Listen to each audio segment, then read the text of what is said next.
How's it going, Peter? Very well, thank you. I'm on the ground here at TIFF, and I've literally like just watched your film. So I'll congratulations because getting a film to play at TIFF, massive thing, and first film as well. So yeah, awesome work. Thank you. I appreciate it. Yeah, I mean, what'd you end up watching on like a TV in your apartment or your hotel or something? Yeah, yeah. And it was so funny because I had it on my like present industry list and everything, like figured it all out. And then when this came through, I was like, well, I'm obviously going to say yes to talk to you. So yes, I've seen it in a smaller vicinity than a cinema screen, which is the way that I like cinema is the way that I want to see everything. So Right, right.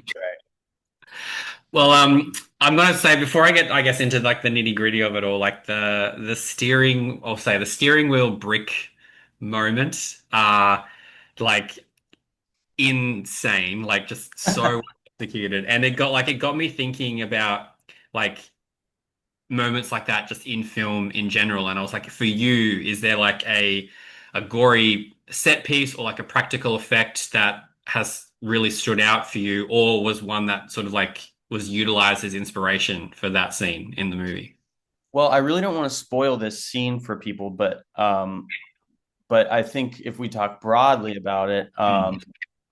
I love I love movies that have shocking moments. Mm. And I think the only way to do that is to not do it too many times, Yeah. and sometimes because if that particular scene that you're talking about happened 3, 4 times in this movie, by the fourth time it would be like, okay, whatever. But because it kind of earns itself, you're able to achieve such a reaction that I was kind of going for. And I think,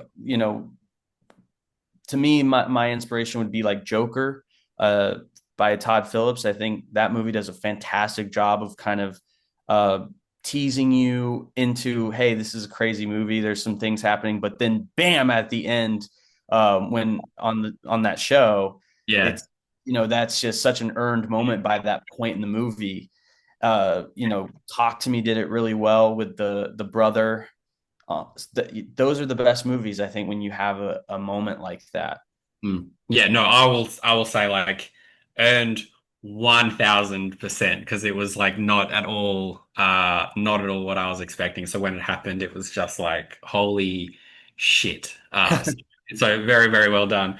Thank Um and like what I really loved about this was like it riffs on the whole like be careful what you wish for trope, but it also I also found like it explored like the violence of romantic objectification. Like, was that a theme that I guess you sort of set out from the beginning, or did it sort of more emerge as the story deepened for you? I wanted this movie to almost be a metaphor for a modern toxic relationship and Mm. where that could go, but also obviously it's an extreme, right? It's the most extreme, but it's yeah. I wanted people to watch them argue and relate to the arguments that they're having, but through the lens of horror Mm. and what? Sorry, wasn't there a second part to the question or? Yeah, was it sort of something that you set out from the beginning, or did it sort of more emerge as the story deepened when you're looking at like the violence of romantic objectification that the film has? Oh, right. Well, I think I just always am drawn to the idea of taking a story we've seen a bunch of times Yeah. and flipping it on its head. I it's something I hope to do more with my work in the future is just taking an idea. The horror genre is had already everything has been done, and Mm. it's instead of looking at it looking at it as a bad thing, I like to look at it as a roadmap and a good Mm. thing, because if you know exactly what your audience is expecting, it should be pretty easy to not do that, and that's actually it's an advantage. So I just tried to take advantage of being a horror fan myself, knowing what these movies are typically do, and then trying Mm. to not do that. Yeah. Yeah, no, that's what I found with this one because I think you hear that it's the about like the monkey's paw sort of thing. So we have like an idea of like, okay, we know where this is going. Like, like we Wishmaster as like a really, far out sort of example, but we've sort of seen this sort of stuff. So I did like that it balanced the, like absurdist premise of like the monkey's paw, but then you've got this very psychological realism. Like, did you find that difficult to balance at all? Because yeah, like as obviously where the film goes is quite dark, and as you said, like you want it to be, looking at relationships. But yeah, like did you find it at any point was horror sort of started to take over more so than the drama? There was the drama. Like, yeah, how did you find balancing those two together? It's very easy for me. It's actually harder for me to not write from a place of, um, I try to write all my characters honestly, Hmm. and just having that's the fun for me, is taking these extraordinary situations, but trying to ground them in the real world as much as possible. Because otherwise, we've seen it. That is what makes it different for me. Is okay, but how would you really react? Uh, Yeah. and what would a person really maybe do in those circumstances? And that's what's exciting for me. Yeah. And yeah, without giving anything away, I think we sort of see it with like, like the friend's reaction and sort of like that one line that he sort of says and then something happens. And I was like, that's kind of what you would do. Like, and I really, really love that. There's just there's just the desperation with Bear and like it obviously we buy into that dynamic so much and like you have to like the emotional truth is so important to have that before the film escalates. So like how did you find working with Michael and is it in Indy. Indy? Yeah, like in navigating like Nikki and Bear's relationship, like how did you find working with them and did they sort of bring anything that you weren't expecting in regards to like conversations about their dynamic?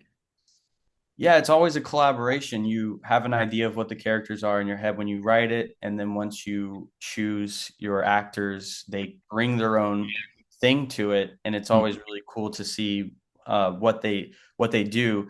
But it was also a lot of me knowing exactly what I want and having them be open to me, even uh, kind of giving line reading sometimes of like, this is exactly how I want it, and them being cool enough to be open to something like that. I know that that's sometimes not what people want, but uh it, I'm still learning too how to navigate being a director. And because we do sketch comedy, me and Cooper, and we kind of just direct each other and have no shame about it. And like, so it's me trying to figure out.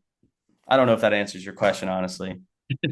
No, because as you're saying, like you know this story so well, and like I guess because Bear is such a cat, like he's sympathetic, but he's also complicit in this as well. Like developing that duality, like was that always envisioned that you wanted someone who is like almost like on paper, we're like we shouldn't like this guy, but you just like he just made the kind of decision that I think a lot of people can relate to. And like then you've got to deal with like we want to barrack for him, even though what's happening is obviously beyond horrific. But yeah, how did you sort of find that duality was developing?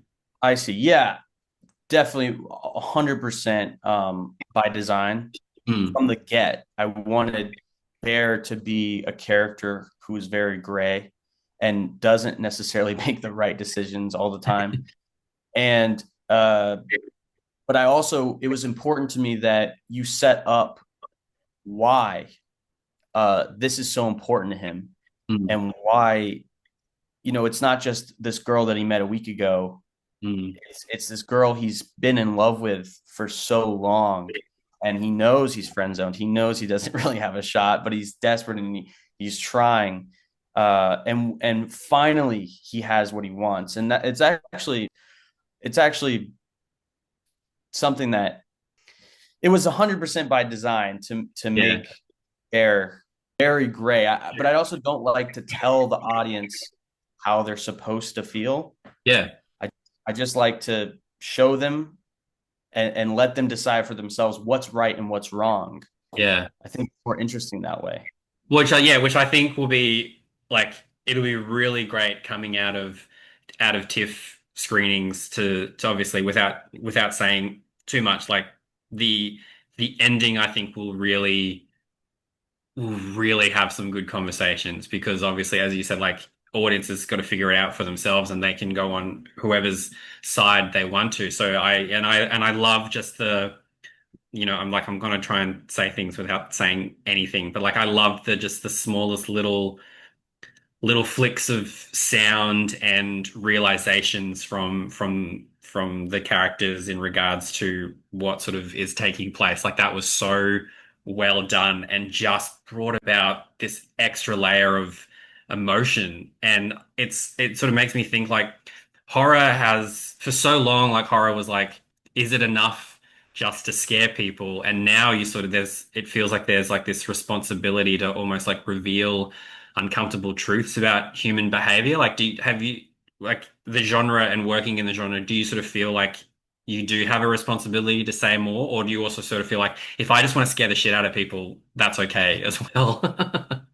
I think that it's an interesting question because it's not me trying to show a layer of humanity as much as me just um, trying to scare a smarter audience. Mm, That nowadays it doesn't. It's not enough to make a loud noise and a scary face. It's just not enough.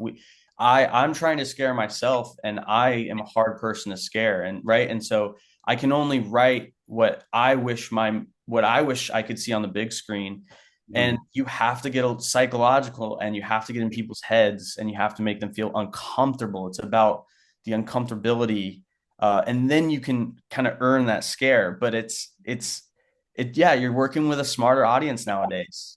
It's yeah, no, it's awesome to hear because like yeah, I feel like we there's almost like you've got to start giving audiences more credit because obviously yes they do turn up to a lot of like remakes and reboots and sequels and everything, but we're seeing like original horror this year alone has sort of really thrived. So it's like I think yeah, if you give people what they want and they feel like they haven't had it yet, so it's something like this. Like I'm just so excited for once this sort of gets out there in the world and more people can talk about it because this is the kind of horror movie that like I immediately have like a group of friends that I'm like, this is a smart like terrifying, funny, disgusting, like kind of movie that like you just want to have the right group to see it with. And yeah, so much of it, I was watching it just being like, okay, there's so much that I want to like rehash with people. So I mean, it's really great to hear that like you are aware that audiences are smart and you're not dumbing it down for everybody, and but you're giving moments of what people expect from horror movies as well. So yeah, that's awesome to hear. Definitely, definitely. And another thing is there th- there's some disturbing things. I feel like even me after watching this movie, I'm like, I can't believe they let me.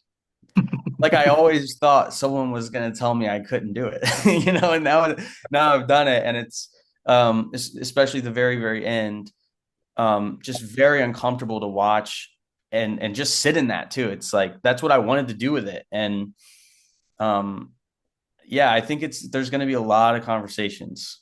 Yeah. I want that I want like that whole cinema of just absolute silence when no one's like, what do we are we allowed to talk now? Because yeah, that ending just go like it takes you there. And I love like I love when filmmakers act just commit to it. We're done with, wrapping up everything so neatly. And this is just the mess of what you when the credits roll, the mess of what is happening after that is sort of Right, wild, right, right, wild right. to think about. And like I mean, looking at like monkey's paw, that sort of thing, and like what can happen, like for you personally, if that was ever given to you, would you use it for your own like career benefit at all? Do you think?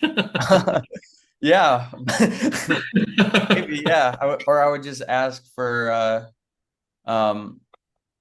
I would wish for, yeah, I mean, unlimited. greenlit movies. They'll but knowing the One Wish Willow, it would probably figure out a way to make that horrible for me. Yeah. No, well, yeah, as I said, this was on my list already because I read about it and I was like, this sounds right up my alley. And so when this opportunity came about, I like immediately jumped on it. And then when I saw it, I was like, yeah, I'm so excited to talk to you about this. It's so like, yeah, thank you so much for taking the time out. If you know, if I see you out and about here at TIFF, I'll be like, your movie's fucking incredible. Uh, So no, so thank you so much. And yeah, I'm so excited to see what comes about for this because yeah, your voice is like really, really unique in the genre, and that's what we need. So thank you so Thank much. you so much. I appreciate it. Will you be at the screening on Friday? Not the f oh, if I can get tickets to the Friday one, because the one I had was like the press and industry screening. I'm now, one of those things where you go to the press office in the morning and just be like, what tickets are available? Can you please give me stuff? So, but yeah, it's all. But yeah, if I'm there, I'll absolutely be like, here I am. Awesome. Yeah. I'll say No, hi for sure. awesome. No, well, thank you so much. Cheers. No, thank you. I appreciate it. Thank you.